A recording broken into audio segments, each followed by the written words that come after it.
Welcome back to Midnight Narratives.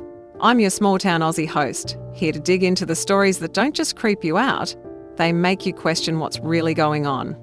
Tonight, we're tackling a comparison that has been popping up everywhere. Some people are calling Dezzi Freeman a modern-day Ned Kelly, but is that a fair comparison? Or is it just history repeating itself in all the wrong ways? By the end of this, I want you to tell me in the comments, is Dezzi Freeman Australia's new outlaw hero, or is this a dangerous stretch of the imagination? Let's start with why people are even making the comparison. Ned Kelly has been etched into Australian folklore as both a criminal and a symbol of rebellion against authority. He's the bushranger with the iron helmet, the outlaw who went up against police and became a legend, depending on who you ask.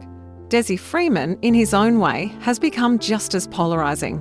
A man who clashed with police, who people see either as a victim of the system or a violent criminal who should be condemned. For some, the connection is simple. Both men stood against authority, both men inspired fear and loyalty, and both men became impossible to ignore. But here's where the differences matter. Ned Kelly lived in the late 1800s, a time when poverty, colonial policing, and discrimination against Irish settlers shaped every decision. Kelly's gang robbed banks, took hostages, and fought with makeshift armour. His rebellion was born out of desperation and injustice, and he left behind a manifesto, the famous Jerilderie letter, where he tried to justify his actions. Dezzi Freeman, on the other hand, is operating in a modern Australia. He's not fighting a colonial power or writing manifestos. He's a man accused of killing and injuring police officers in a society with courts, media, and social platforms that amplify every move he makes. Another difference is in legacy. Kelly's story simmered for decades before he became a folk hero. Ballads were written, plays were staged, and eventually films and statues enshrined him in culture. With Dezzi, it's happening in real time. Memes, hashtags, live stream debates. People are building his legend while the wounds are still fresh. That immediacy makes the comparison more dangerous, because we're not looking at history from a safe distance. We're shaping it right now, and it could go either way. And then there's the question of morality.